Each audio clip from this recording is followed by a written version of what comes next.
and gentlemen, welcome to Prize Fighters, Circus Freaks, and Gangsters. I'm Greta. And I'm Jamie. And once again, it's two former teachers here to talk to you about the 19th century using fantastic media from the 21st century to examine the 19th. Oh my god, this show we're watching, Zorro, is amazing. I had no idea it would be this good. So much fun. Oh my goodness, I miss this kind of media where it's just like show up, relax, and have fun, and just enjoy yourself. Yeah, and the fabrics. I mean, guys, you might think that it means nothing, but pay attention to fabrics, because it will mean something at some point to you to look good. And they walk into a fabric shop in this episode, and it's just, I screamed to my wife that she had to come down. I paused it, and she had to come down and watch it, because the fabrics were absurd. And in one outfit, just the stuff that Mel could see, she said it would be $500 just for the fabric, like just the top half of the woman's body that she could see. It would be $500. Oh, easy. Yeah. And what's so much fun is the fabrics are gorgeous and they're shopping, but is one of the most deliciously messy scenes in the entire episode. This is fantastic. Let's jump on in. It's so good. So I will say from the opening, if you want women to stop and look at you in a very positive manner, dress like Diego de la Vega. Whew, he looks so goddamn good. Oh my word. I swooned sitting down on the couch looking at that man in that outfit. It's just all of his... Can you remember exactly what he was wearing? The fabrics are so sumptuous. They're sumptuous and they fit. Like the tailoring and getting all of the fabrics to lie flat and fitted and like move with his body instead of like sticking up and jumping around. Like that's an art, man. Whoever's in charge of men's tailoring in this show, just give them all the Emmys now. I can't imagine, because I was saying to Mel when I was watching the beginning of the episode, I was like, oh my god, I want that outfit. Oh my god, I want this whole house. And she was like, no, because it opens and he's wearing like a maroon jacket that's very thick, like a thick wool jacket. Yes. And it's every one of the fabrics, you can see the weight of it. Like they do little close-ups so you can see how thick it is, and you can see like little frays on the edges of hems and things because of the way the light hits it. And so I'm raving about it, and she's like, you would be dead in 30 seconds because of the heat. Like, because he's wearing what would be hot to wear in the winter, and it's LA, and it does not look like wintertime in LA. Yeah, okay, so this episode opens in the most, like, stereotypical Western scene. You've got some hardened miners coming in to bring their gold to get their money at the assay office, and the assayer is a dick. Yeah, he's shorting them. He's lowballing them on price. And I assume that this type of haggling probably went on a lot. Oh, 100%. Yeah, so they're bitching at him for the low price. He's saying the price is what it is, and you guys can go fuck yourself if you don't like it. And they're like, well, we're going to call the police. Guess what? The police come in and just point muskets at him, and they're like, the price is the price. Now, take the price. Guess who's paying us a little extra on the side? Yeah. So shut up. And then they're like, you should be protecting... It's exactly like Batman. Like, well, you should be protecting us from these criminals, not the... And then you should... Zorro should come here and save us. And Zorro does. It has like a Batman 66 feel. Like, it's not that campy, but like there is that feel of like you said, like do-do-do-do, and then all of a sudden he just appears, like posing as he pops through the door. And it continues that way, right? You know, he takes out the bad guys. We get our telenovela slow-mo because we get the bullets crossing. He dodges a bullet. He like Neo from the Matrix. And the bad soldier dies, and and he gives the prospectors their money. And as he's about to ride off in glory, a pretty lady comes up and hands him a flower. And who should be standing watching this all go down but young Diego de la Vega? He is inspired. He's like, oh, Zorro's the best. He's the coolest. But I mean, really, you see, like, because this is the opposite of the heroes we grew up with. Like, either they were puritanical choir boys who were, like, afraid to touch a woman, or they were just this grim, dark dickhead who's just living in a cave, surly as hell, and only leaves the house to go punch the shit out of people. So we don't have any of this, like, dude who saves the day and gets the girl. Like, that shit doesn't happen anymore. It don't fly in America. I mean, it was just... It felt so good in this, though. Exactly. And, like, my brain knows this is nonsense, but I want some escapist nonsense, and this is making me so happy. But it's not, because a person can save the day and get the girl, like Travis Kelce. Yeah. You see? Queen Taylor is going to make him a king.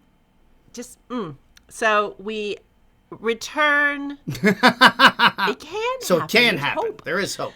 So we return to the present day and the De La Vega Ranch, and Diego is like, hey, you know what? If we're going to pull this shit off, I have to pretend like Zorro's the worst, and you hate him so much. And Bernardo, who by the end of this episode is like my favorite dude's like, yeah, okay, cool, but like people here to see you, so, button up and get out. Yeah. But he's quite ripped, and his Tumblr style artful cutting incident where he put the Z on his chest now looks like a Superman S. It's pretty badass. So, yeah. On his beautifully sculpted pecs. He really does have that slim, like, he could be a fencing champion of the early 19th century. He has that lithe but muscular look of the badass athletes of that era. Right, yeah, that sort of like, I'm muscular but not too muscular and very well balanced and all that good stuff. Yes. But yeah, so he goes out to talk to some more of his rich neighbors, and they're all like, oh, that criminal Zorro, how disgusting. He's like, yeah, I know, like, look what he did to my place. And he killed your father. Yes, he definitely killed my father, and I'm going to have to look into this. So I'm going to have to do mysterious stuff to look into that. So don't question me. Yes. And, she actually, so Carmen de la Vega says, we are the real children of California at one point. So that's when we get, there are two different groups of nativists in California, and we didn't realize this before. Yeah. Now we've got the mestizo nativists, the people who are the rich, noble, like... Well, no, these aren't mestizo. These are criollo. These are Creoles. These are like, born in California or somewhere else in the Kingdom of Spain, but of either entirely pure Spanish descent or slightly mixed with natives. But no, she's definitely criollo. She doesn't have like any Indian peasant heritage. Well, I mean, she has darker skin, like... True. And so I was curious because I was like, who are they maligning through this whole thing? This governor who is such a dick. Like, so now I'm curious, like, all right, who's this dickhead governor of California? And did you happen to look up any of the... No, I did not. I got sidetracked in a different way that we'll get to. Awesome. But this is crazy. So there was a mestizo guy who was the governor in 1832, which is when they had an independence movement, I think. One of them. Mm-hmm. And so his name was Pio Pico. But so this show happens in 1834. There was a guy who his name was Jose Figueroa, who ran it from 1833 to 1835. But after that, we got 1, 2, 3, 4, 5, 6, 7, 8. And then Pio Pico's the 9th and 46. So in 13 years, they have 9 governors. And in 36, they had 3 governors, so 4 governors, 5 governors. They had 4 governors and a president. So, yeah, it was crazy what was going on there. And they weren't all... So the first guy, like, during the time that this was happening, he was actually a really nice guy. He was liberalizing the missions in California. But then after that, they kept, like, having these shifts back and forth between the noble family conservative groups and then the liberalizing groups who wanted to... have secular education and treat everybody equally, and also have a federal system so that you couldn't have local principalities boxing out different people for the color of their skin and that sort of thing. So, oh yeah. Yeah. Yeah, I mean, Mexican politics is a giant fucking mess. It's all crazy. During most of the 19th century. And just if anybody is curious, the podcast Revolutions by Mike Duncan covers Central and South America and Mexico, and like this whole thing, they have 27 presidents in 12 years or whatever. Yeah, it's wild. and just to untangle that and sort of understand kind of how 19th century Mexico became this authoritarian state, because most people are like, I don't fucking care anymore. Could we just have one guy in charge for a while, so like every other year some ravening whore doesn't come through and mess up our crops and steal all our sheep, please? Yeah. I mean, even the French were in the mix. Like, most people don't even realize France ran Mexico, but like the shit's just crazy. What? There was some German prince who thought he was going to go over and be the emperor of Mexico. I mean, like, it's, oh my God, it's so fucked. I mean, it's funny from this distance, but I feel for the people who are living it. Yeah, my God, what a mess. Those poor people. And, like, it still hasn't gotten figured out all the way, but who knows when it will? We're still only well, whatever. We're not here to solve that problem. No, we are not. We're here to talk fabrics, is what we're trying to get to the fabrics. Before we can get to the fabric store, we learn about something called a loan house, which when they were first talking about this, I was really super confused because I thought it was like a cabin that they like rented out or something, but no. It's more like a place that has safe deposit boxes. It sort of seems like a deposit bank or something like that. As opposed to what kind of bank? Oh, just like sort of more of like a merchant bank. Like this is one that like in the old timey, there were places that were built a whole bunch more secure where you would actually like store valuable stuff. Okay, gotcha. So this is where you'd be storing your like actual loose gold or loose diamonds or right. Gotcha. Yeah. It was like a vault for the people, not just for the bank kind of thing. This was a woefully insecure like a security place. The story could happen. Before we get to the loan house, we get one of those great tropes where you've just got two guys in a wagon, do along, and there's some guys stop by the side of the road, and you can see their faces go, fuck. Yeah, it's like the 19th century version of catching a speed trap. Where you're flying down the road and then you see behind the bush, there's the cop. Except these guys are robbing them rather than just giving them a ticket. Yes. Yeah. But the guys are like, I know what's going to happen. They're like, please don't do it. But they work for the very powerful Martinez. And Ramirez. That's right. It's Ramirez. And this is a fun thing about this show being a Spanish production instead of a Mexican Spanish production is a lot of the S and Z sounds get a little bit of that TH in them. So so that was really fun. And and it just goes how you think. They take the dynamite, they shoot the guys, and these guys are going to be trouble in the story. We just know it, and I love it. Yeah, and so the guys, they didn't even do the mafia thing where the mafia guy who will be a courier or something is like, do you know who you're robbing? You're robbing Fat Tony. You don't want to rob Fat Tony. He'll cut off all your toes. And he does. He tries out with the robbers, and they're like, well, he'll never know because we're going to shoot you. Bang, bang. And then he shoots him, and then he thinks he's going to get away with it.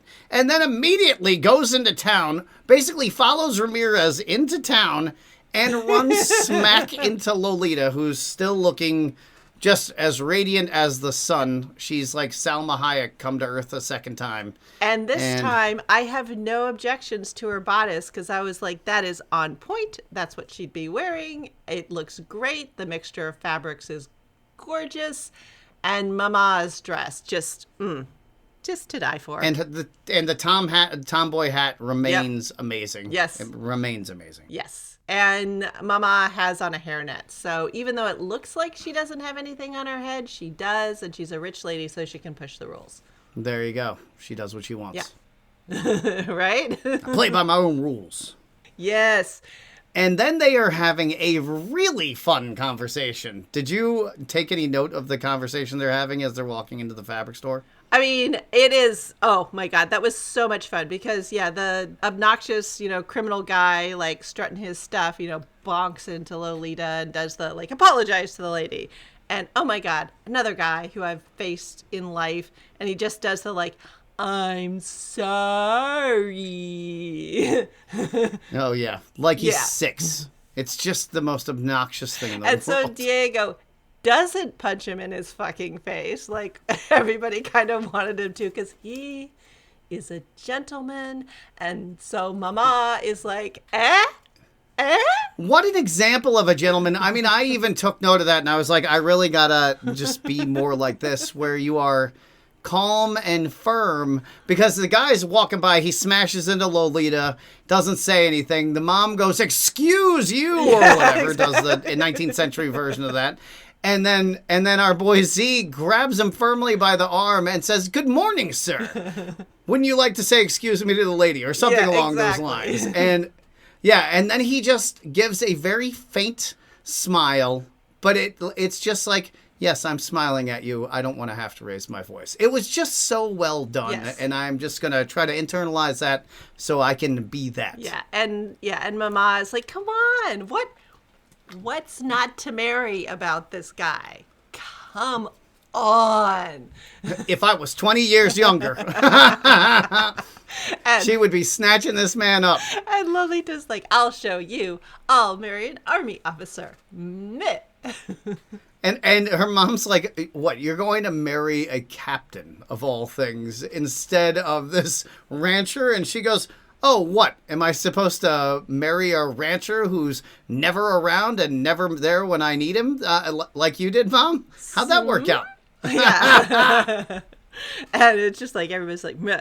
And so on one hand, it's like, Lolita's got to do the defiance thing. But part of it is like, we're a rich ranching family. He's a rich ranching family. We should just join our lands together. Because if you marry the captain, we don't know what we're getting.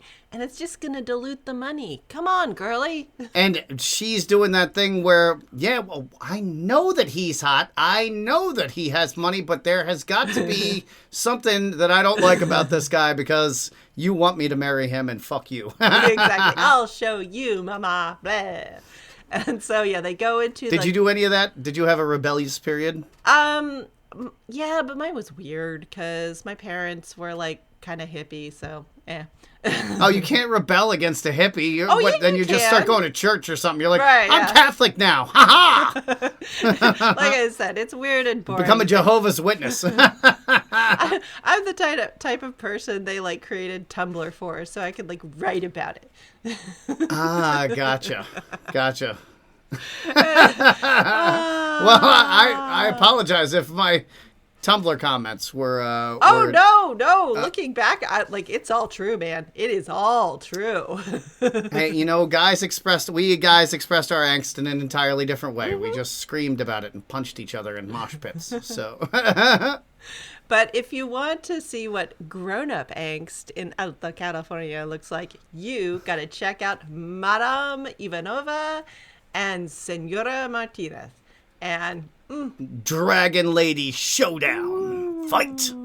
I mean, and I love the way that they did, like, the Russian fashion. Like, that robe kind of looking thing on point. Whew, this lady's fit, guys. You have got to watch this show. If you don't watch anything else, just watch this show. Go to like 10 minutes in and check out this lady's fit. It's gold. She's a blonde lady. She's wearing a very gold outfit. And so it's like, she must be from like the, like Uzbekistan or something like that. Some place that touched India and China, because there are influences from Russia, India, and China in her outfit.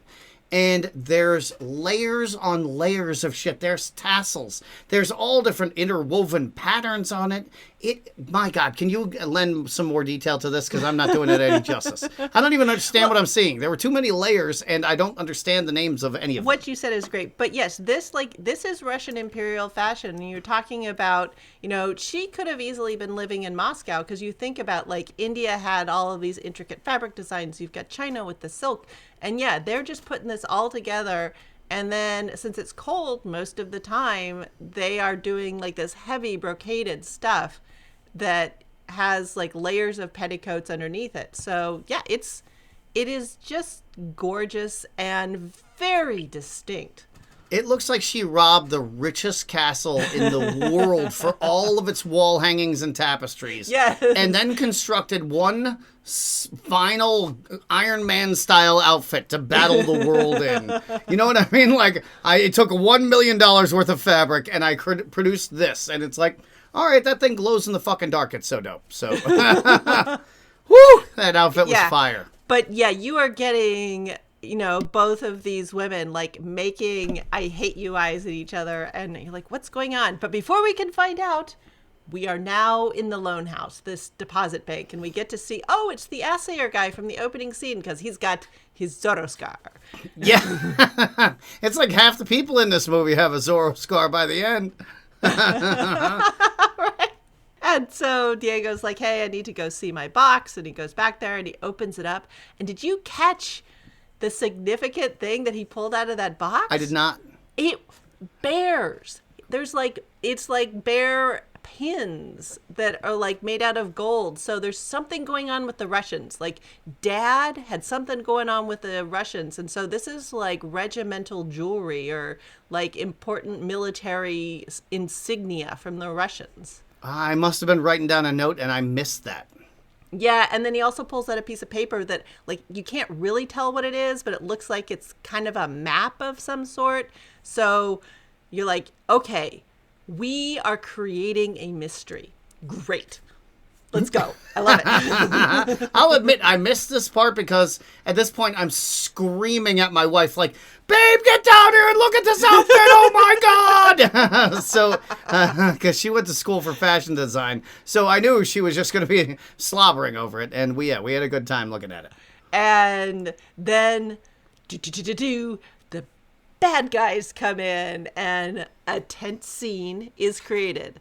They cut this show so well, because like you're like, oh my God, there's a robbery, and then we go whoop, we're back in the fabric store, and all of a sudden Russian lady Madame Ivanova is like, I hope you don't mind that I slept with your husband. And I'm like, wait, what did I miss? And the other lady's like, yeah, I fucking know. Why do you think I'm standing here? Yeah, I'm standing here because my husband, his mind's on you and not on his work, and that can't be happening.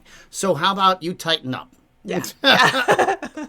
She's like, it wasn't even like you have to stop having sex with my husband. It was just like, look, do your job. Like, he needs to run the place. All right? This is a place we all live in. Like, be an adult. And she's like, well, at least it's not the British, doing the thing. And the best one is like, we're dealing with the Americans and the British and whatever, but like Mexicans, they're not serious. They're just fighting among themselves too much to run the world. So yeah, you accept our crumbs. Which, I mean, I'm not trying to disparage anybody, but history really was on her side in this time period. Yeah, I mean, you could have taken over Mexico with a team of Boy Scouts. And so long as they all got along and you could have a chain of command and you were kind to people, you could probably take over most of the country just by being nice. The Americans kind of did that a couple of times, and then they actually ran into a competent regiment and things went wrong. But yeah, I mean, just the back and forth between them, I'm like, okay, they're setting something else up. Okay, there's too much being set up. I don't think it's all going to get solved this episode, but I don't care. There's more. I love it.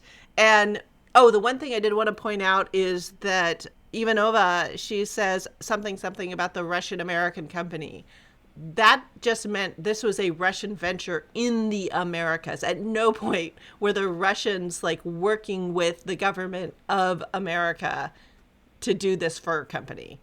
It was just I don't think they were working with the government of Russia either. I think it was mostly just Russian maniacs who were then kind of kicking money back like they would do to the mob. Well, I mean, it was the Russians, and they had some sponsorship of the Tsar. Yeah, but I don't feel like it was necessarily the Russian government being we're taking over California. It was just no, you're a filthy beast. You can go over there and annoy those people rather than us. Thank you. Yeah, it wasn't quite as organized as the British East India Company, but it was still they went to the Tsar and they said, "Hey, Tsar dude, we're going to go do a thing and we'll send you some gold sometimes." And he's like, "Great, here's a very fancy piece of paper."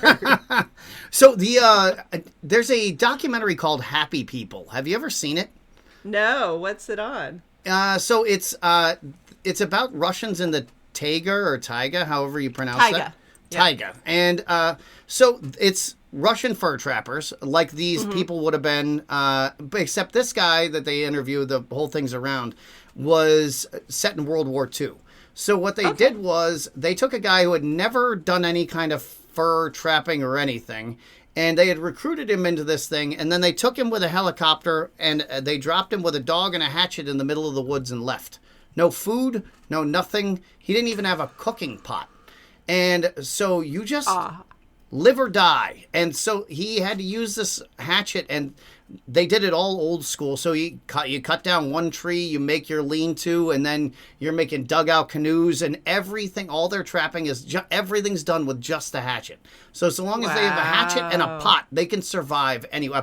A hatchet, a pot, and a dog. Those are the most important things to these people. But that's basically just a bunch of filthy men in furs with wild, crazy ass dogs all over the place barking. And they can do anything with a hatchet. The hardest people you ever saw in your entire life. And they have a solution for everything, and it's weird shit you never heard of. And just for people who aren't up on their Russian geography, taiga is sort of like the boreal forest in Canada. It's the forest that's just south of the permafrost zone. Oh, okay. I didn't even know exactly what that meant, but... Yeah. It's so Siberia. He's living in Siberia, and it's you can see old school Siberian living, where they make their home every year out of wood. They make a new log cabin every year, because otherwise it rots, because it's freezing and then getting wet. And now with the permafrost, thawing, and they got all... Well, but the mosquito situation is crazy. Dude, I would even cover myself in bear grease for the mosquito situation. Oh, so you know about the bear grease and the mosquitoes. Yeah. Holy shit. Oh, my God. This is the funny thing. When the British came over from England and got to the east coast of America, they're like, oh, fuck, what is this? We don't know how to do this. Whereas when the Spanish got over to the west coast of America, they're like, check it. More Spain. We're good. Bring me some olives. Let's plant them. Let's go. And so the Russians were the same. When they got to Alaska, they're like, oh, more Russia. Cool. Let's do it. They were so at home, the Spanish and the Russians, where the Americans are, and who of British descent and even some German descent were just the fuck is going? I don't know what to do. All right. And so maybe it's because they're like, well, we got to invent a bunch of shit to figure this out. Whereas the Russians and the Spanish were like, don't need to change a thing. We're good. Yeah, yeah, yeah. And the Spanish hated mosquitoes so much they gave up all of the Louisiana Purchase about it. So like, mosquitoes were a real serious situation in the United States before the advent of DEET and all these other like. I think the bug population is like a tenth of what it was back in these times. So well, and you know what's also really crazy ass is the Spanish were largely responsible for fucking bringing mosquitoes to the New World. There didn't used to be mosquitoes in North and South America. Yeah, they are imported from the Mediterranean area. oh, well, wasn't that lovely? I thought Zika and all that shit like came from the Mediterranean or from the Caribbean because that's where mosquitoes are from. But no, they're just very happy to be here now. Yes. Jesus. No, all of the fresh water that the Spanish and the British shipping was bringing over from Europe contained mosquito eggs. Yeah. Yeah, you guys should all, it's on Amazon Prime. Watch that documentary. One, it's very interesting because you can be happy in a very simple situation. And two, that this man would stay in a place that would involve that many mosquitoes is insane. You can't conceive of it. It's like a literal cloud. It's like an haze. actual cloud. Yeah. Haze But of you could mosquitoes. die from mosquitoes. Yes. Because like you think, oh, a few mosquito bites, but no, like you actually like you get too much blood anticoagulant and you get just too much blood loss and your body goes into like this huge histamine reaction. Yeah, you can die from it.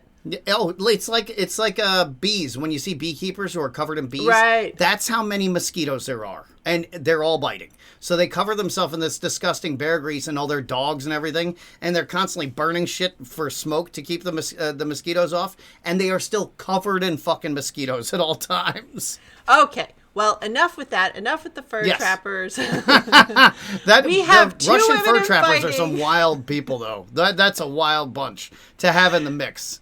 So they really cover everything. Yeah, we have two women quietly fighting, and it involves gorgeous fabrics, and you're like, okay, there is some underlying tension going on. There's not just like the top of the story tension where you have like men and land and guns. We also have this like social infighting that's like creating this whole separate storyline of tension it's gonna go. I don't know what, but I mean, but it's not simple. It's socio-political because it's not simply social like it was in Warrior, where it was very much a social thing.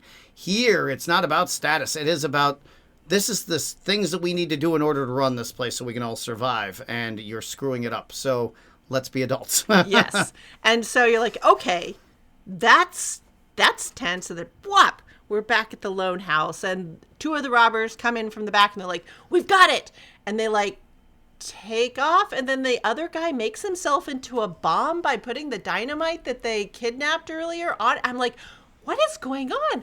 Everything's crazy. What the fuck? Yeah, and suicide bombers? Like, how old is this fucking shit?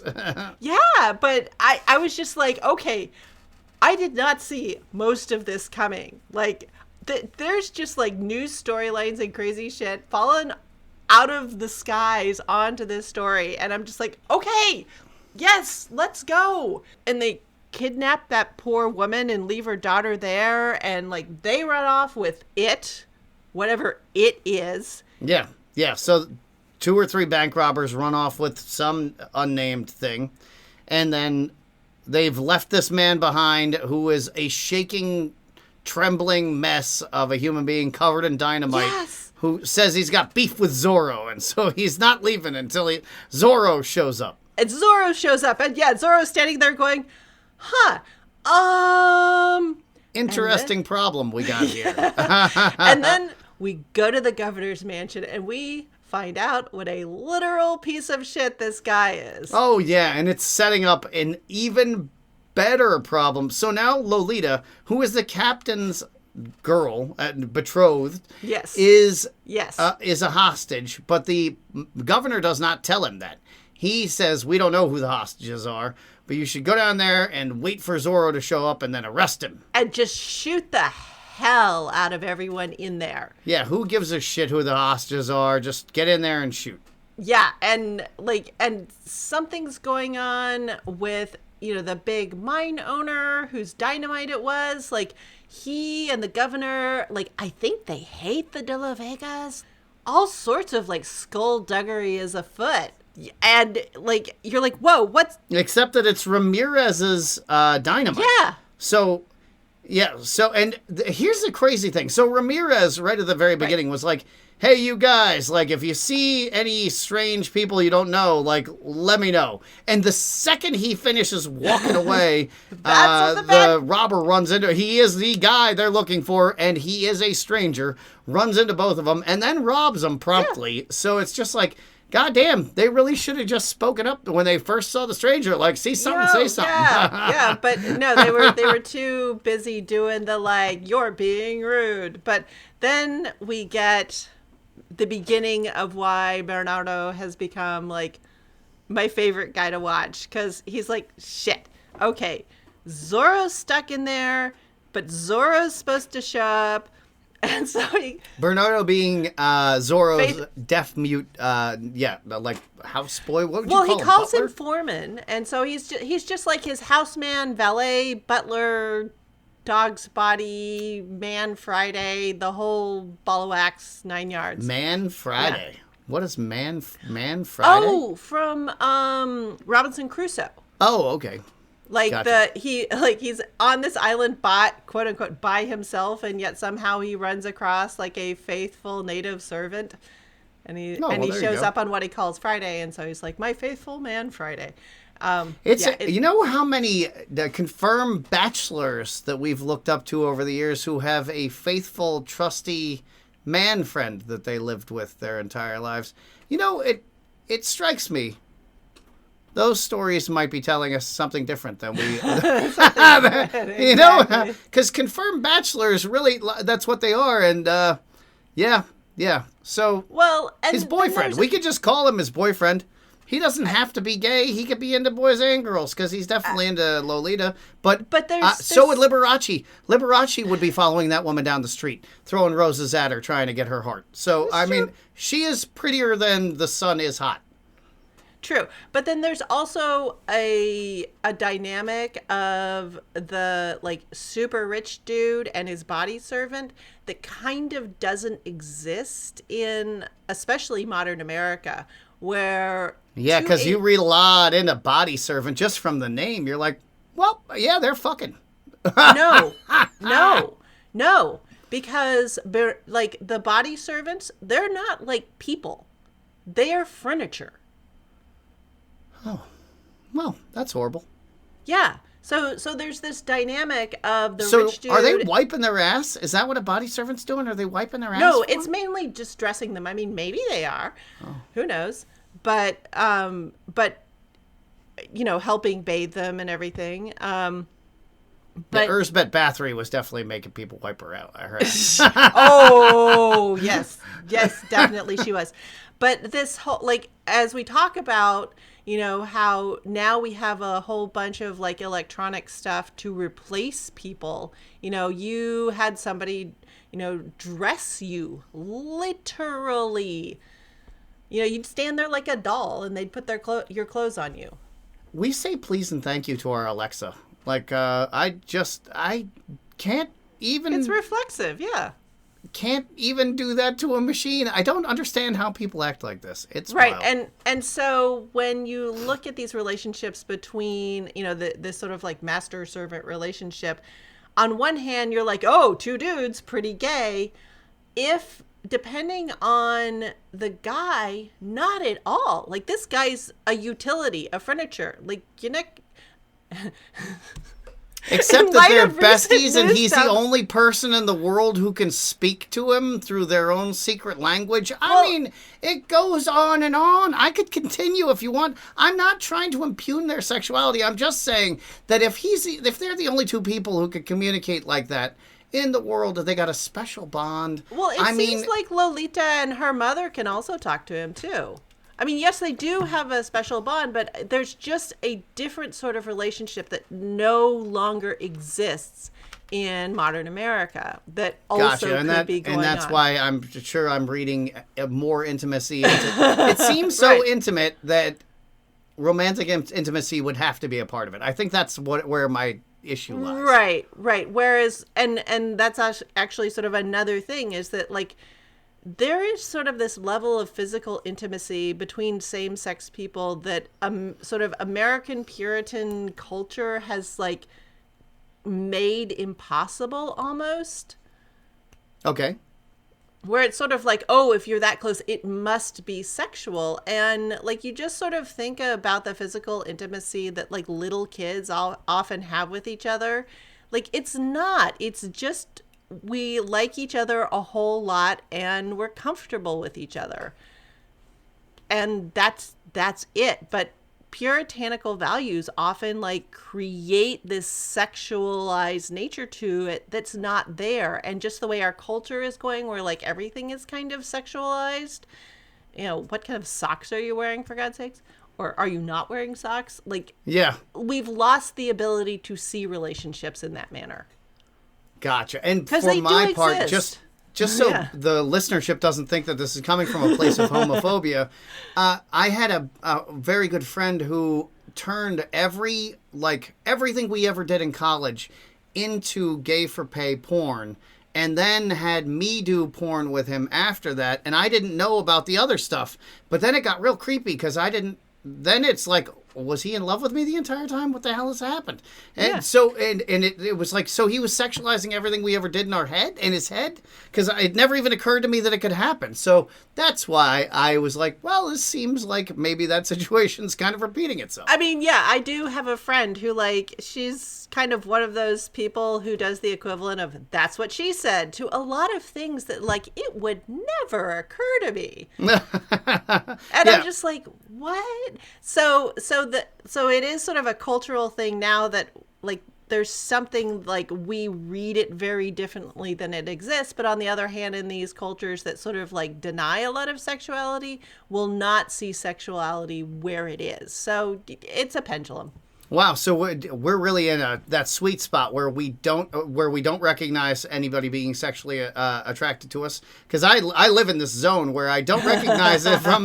So I had no idea that this guy was outed. He was outed on Tyra Banks for being in love with me by his dominatrix girlfriend at the time, and I was totally oblivious, and so, like, I had no idea, but yes, so that's why I guess I just read too much into that. But I thought I was living in 80s training montage, and then, you know, it was something else. So yes, but we do get to see Bernardo trying to put on the Zorro outfit, and I was just like, this guy is having so much fun trying to do that. Like, didn't work. No, because he is short and fat, and Zorro is tall and lean. And I mean, they're total opposites, because, like, he's short and fat and brown, and, like, the other man is tall and fat and light, fair-skinned and fair-haired, and he looks like a good Mexico City nobleman. Yes. And so, like, just everything's tangled up. How are we going to get Zorro to come?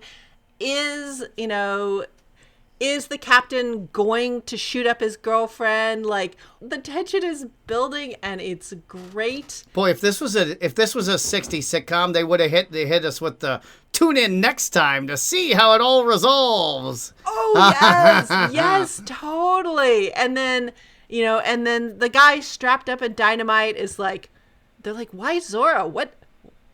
What's wrong with you, dude? And he's like, Zorro is my sworn enemy. He killed my father, who was a soldier, who was a good man, who was saving the earth. And me and my mom, we lost everything, which was true. If you were a soldier's wife in the 19th century and kid, and the soldier died, you were fucked. There was no pension. There was no Gold Star family program. There was no support system. Your best bet was to hurry up and marry another goddamn soldier. Good Lord. All right. Well, hey, time machines. If they happen, don't get in them. Yeah. So I get why this guy was, like, super bitter. He had his dad who had pretty good pay. He had a mom who, like, wasn't super stressed out because she had like nice housing relatively to live in. You know, she had all the other soldiers' wives to hang out with. Like, life was pretty good. And then Dad was shot. It's all over. And they were probably living pretty well because, as we find out from the assayer turned clerk at the bank, oh yeah, dude was taking bribes like a motherfucker. But you know what? I've always thought this when I'm watching these Avengers movies and stuff. Like, they're smashing every goddamn thing in the world. There had to be a line of people around the block that wanted to kill every superhero in the world. Because, like, think about all the small business owners who might not have been up to date on their insurance, who had their, like, restaurant smashed flat by Superman throwing a car at Lex Luthor or whatever. And so, like, this probably happened, like, if it was going to happen, there was probably going to be this happening all the time. Like, every day you'd have to deal with some nutcase trying to kill him of a lifelong vendetta because he killed Grandpa 48 years ago or whatever. And I just love it. Diego's like, yeah, that sucks, you know. Zorro killed my dad, too. And the trembling, upset guy's like, what would you know, rich boy? You know, shut up. You don't know my problems. Eat the rich. Yeah, he even says something like you don't know my pain or something. It was really like, it sounded like the lyrics to a Korn song, what he said to him. I mean, just the whole thing, like, so much angst. The writers are really having fun, and the guy who's playing the criminal with the like, he is chewing the scenery in the most beautiful way. Like, he's like, I only get one more scene and I am going to do it. Yeah, he absolutely crushes it. He for anybody who has seen the Twisted Metal TV show, he really has the vibes of the main character girl's brother. And he even looks kind of like him. So it's fun. And so, you know, it's like, what's going to happen? And then we see Nalin, who, you know, goes to Bernardo. Poor guy. She, like, bonks him on the head and runs off with the Zorro outfit. So, okay, that problem. Yeah, Nalin has been waiting for her moment. Yes. So it's like the second that he pops out of the house holding the Zorro outfit, she's like, oh yeah, I'll be taking that. Yoink. Yeah. And then we cut back. And of course, Z-Face guy is not making things better. He is winding this, like, clearly twitchy guy up. I'm like, what are you doing?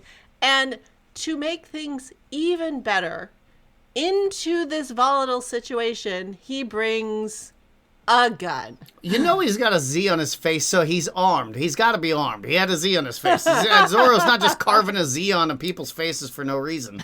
So, like, but then he's got this dumbass Derringer, which is just going to annoy somebody, I'm sure. I mean, they could die of an infection 2 weeks later, but that's not going to help you right now. No, and I was, like, back in the movie Surrendered. Once again, a cocky guy who liked to talk a lot, who thought he was going to fix everything in the middle of, like, the most tense moment in a situation, brings out a Derringer, and it makes everything worse. So I was just like, we've seen two pieces of media now where, like, hey, things are really tense right now. You know what's not gonna help? Bringing a gun into it. And I was like, I don't think people are listening to this, but they're trying. Boy, I tell you what, if you cut that drop out and just play it, you know, as a public service announcement, like, hey, things are really tense right now, and adding guns to this situation doesn't help anything.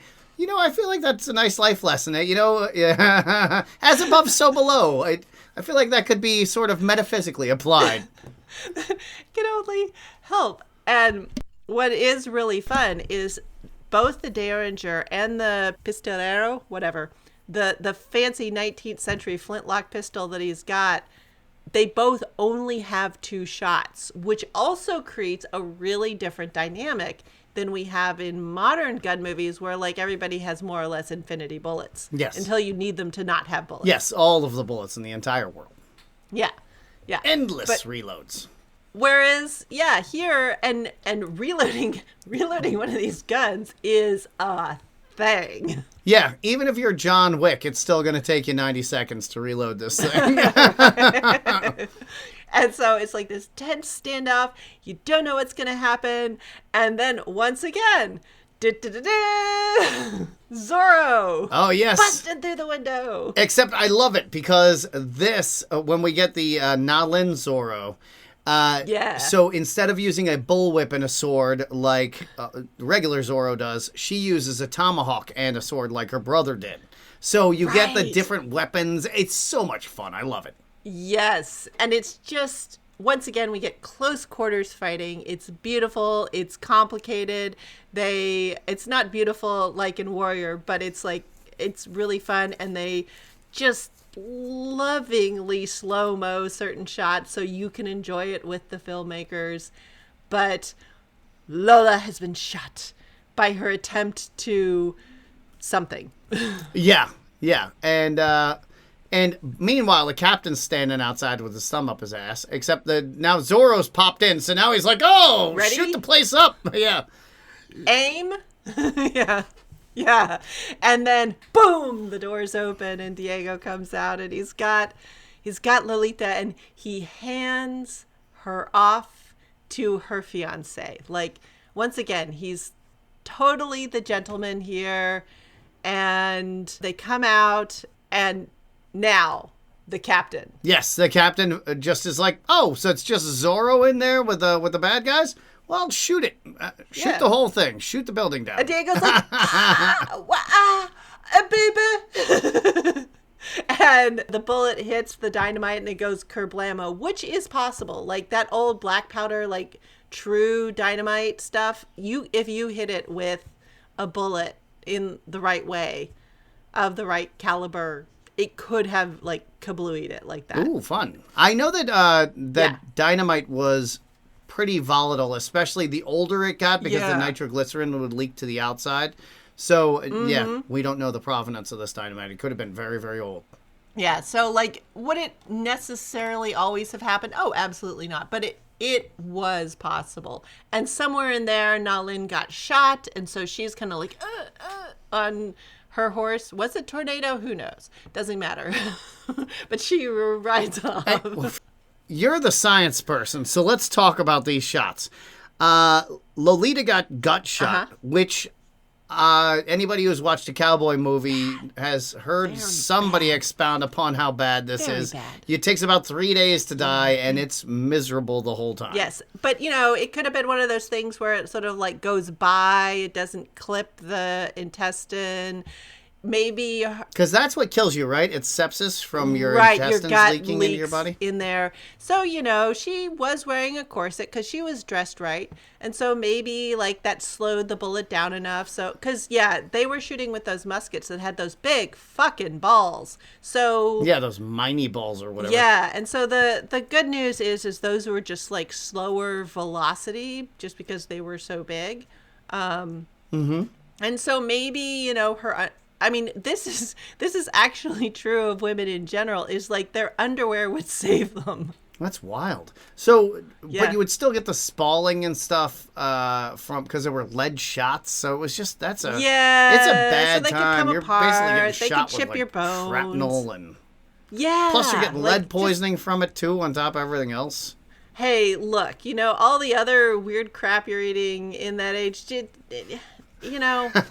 And that's really the only lead you're getting, unlike now where we just get it incidentally from the air. So it's a trade-off. But so then Nalin got shot in the hip, which is that worse? Because so if she had gotten shot in the leg, they could amputate her leg when it went bad. Right. But if you get shot in the hip, there's nothing. Well, it depends on like where. Like, was it outside? Like if it goes over the outside of your pelvis, then it's okay. Okay. Okay-er. Because, because then if it just, like, skims around the outside of your bone, like, it's painful, but you think about, like, that's all muscle there. And so it's going to hurt like a motherfucker. How did she get on that horse? And why wasn't she sitting side saddle? Like, so you wouldn't have to straighten that leg, or so, you know what I mean? But you know what I mean. You've ridden horses. Nalin's tough. That's what we know. So which one are you going with? Like, if you had to pick one of those to be one of them, who do you think's going to actually survive that? I mean, both of them, because the story, but I mean, in real life, come on now. But In this case, actually, I think I'd rather be Lolita because she gets to go to the Spanish doctora, doctoro? I don't know. Anyway, and as much as we bag on frontier medicine and American and British doctors in the 19th century, being treated by a Spanish doctor in the 19th century was actually better. These guys were better because they had some of the Arab and Jewish history in their training. So they did shit like sterile technique. Yeah, they had one of the biggest libraries in the world in Spain. I think Madrid or something like that. It was Muhammad's wife or something put it there, I think. Fatima. Yes. Yeah. And so they were more likely to use opium or other analgesics. They were more likely to do sterile technique. They had better access to silk. So they often had better... Yeah, they often had better, like, suture technology as well. So they may not quite have been Chinese doctors, but every day of the week, I would rather be treated by a 19th century Spanish doctor than a British or an American doctor. Well, now Lynn's going back to a native healer, so I don't know anything about native medicine. Do you? Nothing. Well then... Yeah, I have no commentary. The Spanish would be the best then, because they're using obsidian blades. I mean, they're getting it done. Which are sharp as shit, which is good. They're sharper than most steel, I think. Yeah. I mean, because they're glass, so the thinness you can get down to, I mean, they're brittle, so you got to be careful with that, but you can get them, like, unbelievably sharp. And apparently you get them so sharp that you don't even know you've cut yourself with them because they're so sharp. So the surgery itself, even without analgesics, would have been much better with obsidian blades. Yes. All of this goes down, and Mama is talking to Captain Monasterio, that's his name, and she figures out, holy shit, the governor almost made you shoot your fiancée, my daughter? The fuck is going on around here? Like, she's like, whoa, something's bad. She's about to make some calls. Yeah. But in this, the captain, he's like, all right, I have some grudging respect for Rich Boy Vega. Like, clearly his first concern was like, Lolita shouldn't die. He actually was, like, okay. And then De La Vega is like, I hate his fucking face, but I gotta have some respect for the guy. Like, he felt like shit. Says that to her mom as well. And and then her mom was like, this man has to marry my daughter now! The green flag man just came screaming through the scene.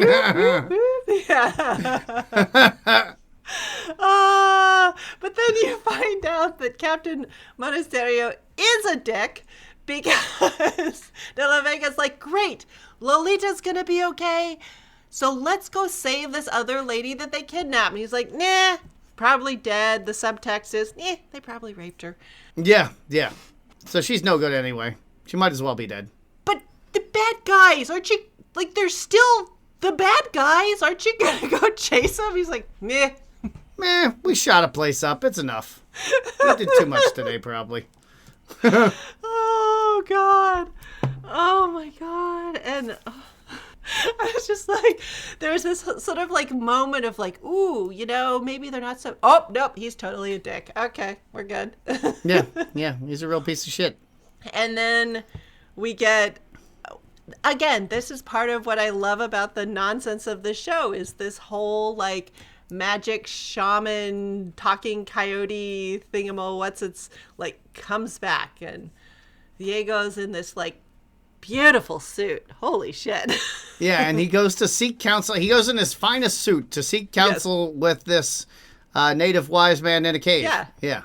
It's Nightcrow, the guy he saved last there you episode. Go. Yeah. Oh, okay. Yeah, and we get some like some back and forth mystical bullshit and he's like, I can't be Zorro anymore and maybe we should let Nalin. And the shaman's like, no, man, it's got to be you. Nalin's too messed up. And then as much of it is like annoying mystical bullshit, he does say, you have to be Zorro because you're doing it for justice, whereas she's doing it for revenge.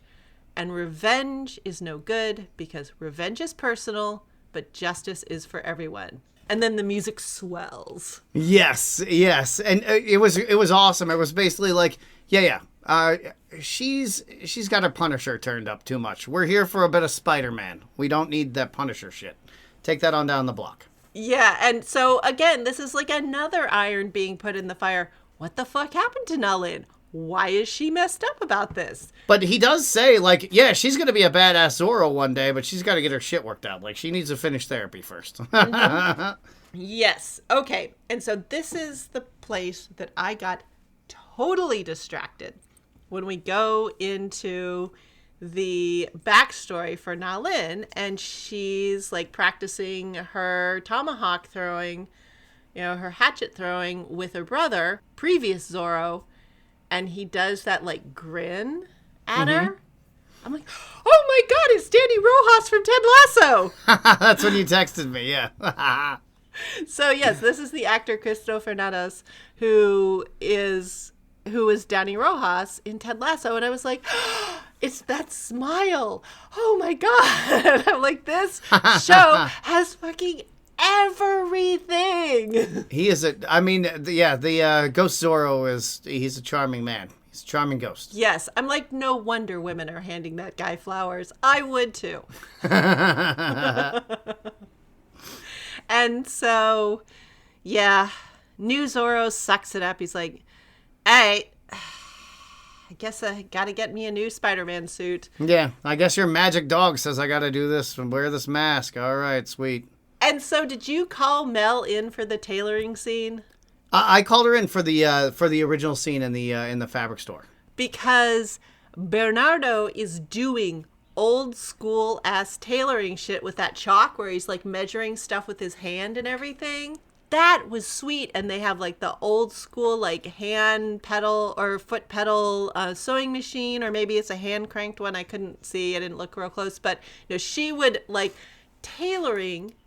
Rarely gets screen time, and they did it so well. Like, just hats off. I've never seen any. There's never been anything I've ever watched where they were in a fabric store, and also I've never been mature enough to actually give a shit about fabric. So I think it's probably good that this is happening. And so, I mean, all I can say is, geez Louise, Bernardo can do everything. I mean, the man can tailor clothes. He can run. He can be foreman on a ranch. He can probably cook. What can't Bernardo do? The dude's fit into the Zorro outfit. Well, yeah, okay. But he can't be Zorro. He's too busy doing everything else. Doing everything else. Yeah, carrying all the fucking supplies and. Oh, my God. Yeah. Zorro and Tornado are up there at the front, and then it's his manservant with a overburdened burro in the back. Yeah. Oh my God. Yes, there is some serious Sancho Panza energy to this guy. Don Quixote's bud. Yeah. Totally. And so now that Zorro has some sweet new threads, it's time to go save a lady. Yay! And have a cool sword fight. And at one point when he's at the final boss, the guy thinks that you tell it. It's awesome. No. I was laughing. I'm like, yes, it totally is the final boss. And he takes this because the guy's like, you can't reach me with that sword from here. I got you with this gun. And he's like, you're right. This sword is wrong for this range. He throws a sword up in the air, and when everybody looks like, why the fuck did he throw a sword up in the air? He throws a knife and stabs a guy in the heart with it. Yes! Kills him. Shwink. Yes. You made Zorro mad. The last mistake you'll ever make. And so, he frees the woman, the family is reunited, and Zorro plops down ka-chunk, a bag of gold, because, she's going to need some rehab and shit. Yeah, well, she just had a rough go of it, because those people were definitely leering and lecherously laughing, so there was intimations of unpleasant shenaniganery. And then what does he do? work. He takes the rest of the money that he confiscated from these bandits, and he rides through the town and slits the bottoms of the bags filled with gold and sprinkles it along the way so everybody can run out and get money from the... And block the soldiers so they can't chase him down. Or shoot at him. I mean, that was totally like the thing, the different robbers to like slow down the cops. You know, they throw the money up into the air so people like fill in behind them trying to grab the money. I was just like, that was some fun right there. That was. But when the soldiers, and you know, they do fight their way through the people, and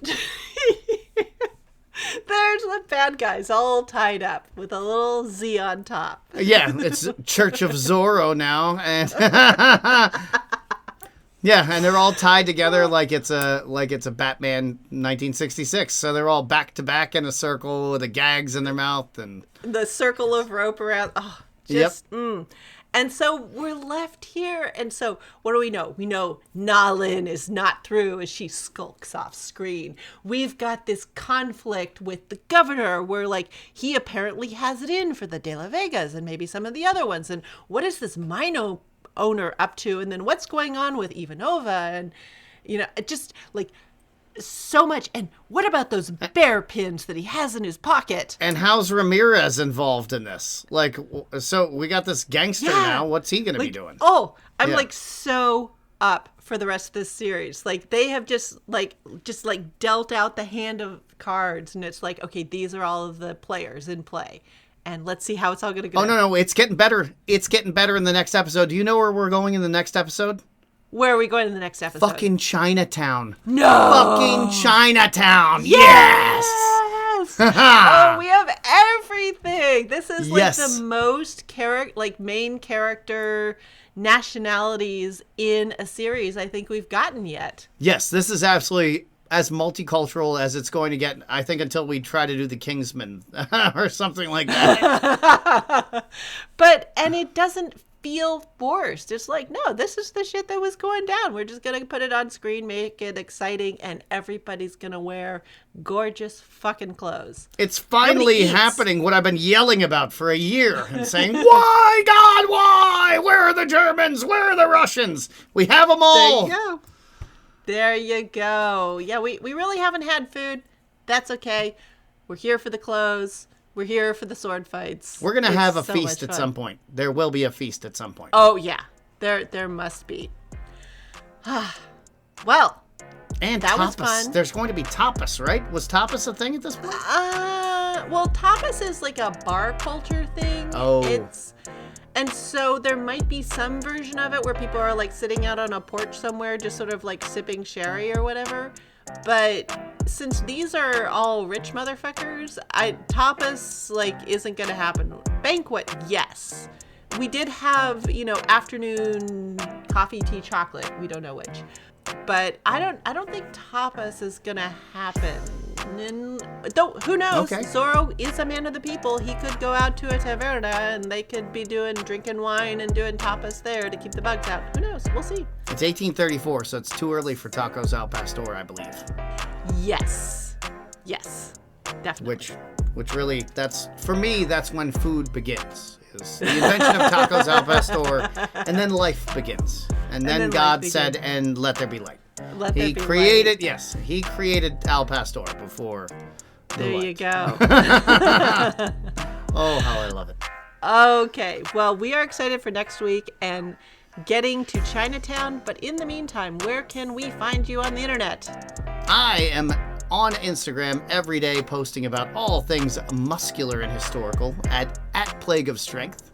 How about yourself? You can find me on my other podcast, The History of American Food, where I am being absolutely battered by the rapid fire changes that are coming to American food and just why we eat the way we do today, either extremely blandly and all just processed food, or eating from all over the world. Like, it's all going down right now in the first half of the 19th century. Hell yeah. So when you say you've been battered, egg wash, or are we going with a milk wash? And okay, so at this point, like pancakes for the people start to be a thing. So we'll go with pancake. Yeah. All right. Pancake batter. Yeah. We could have gotten a little tempura action, right? Not really, just because a lot of the flour technology wouldn't have mattered to Americans, and like Japanese food. Weird. Yeah, but we're in California. We might have had a little. Nah, I guess the Japanese. Yeah, didn't really not get yet. that. No. Nah, Soon. I was hoping. I was reaching. I was reaching. But fried chicken is well underway. Hell yeah, which is Yeah. one of the greatest foods ever invented, for sure. Yes. And hot sauce. So we're getting closer to Nashville hot chicken. Ooh, yes. Yeah, Tabasco Tabasco happened in the 19th century. Well, all the hot foods did, or all the, like... Well, I'm not sure if, like, the Tabasco brand, I'm not sure if that started until the 20th century, but the whole, like, vinegar and salt hot sauces are, like, they're really starting to develop out of barbecue culture and out of the mixing of the former enslaved people, the African Americans working with the Mexicans, and like that whole mixing that's going on. Ah, nice. Yeah. Oh, it's the beginning of deliciousness. So we will definitely have to, yes, check that out then. All right. And glass jars. Glass jars help with the distribution of hot sauce, as you might imagine. Oh, yes, as I have enjoyed throughout the entirety of my life. There you go. All right. Well, we will be back next week with a visit to Chinatown. Yes, we will. All right. Till next week. Bye. You can always reach out to us by email at kcgpodcasters@gmail.com. And you can find more dope beats like this one from royalraven.com.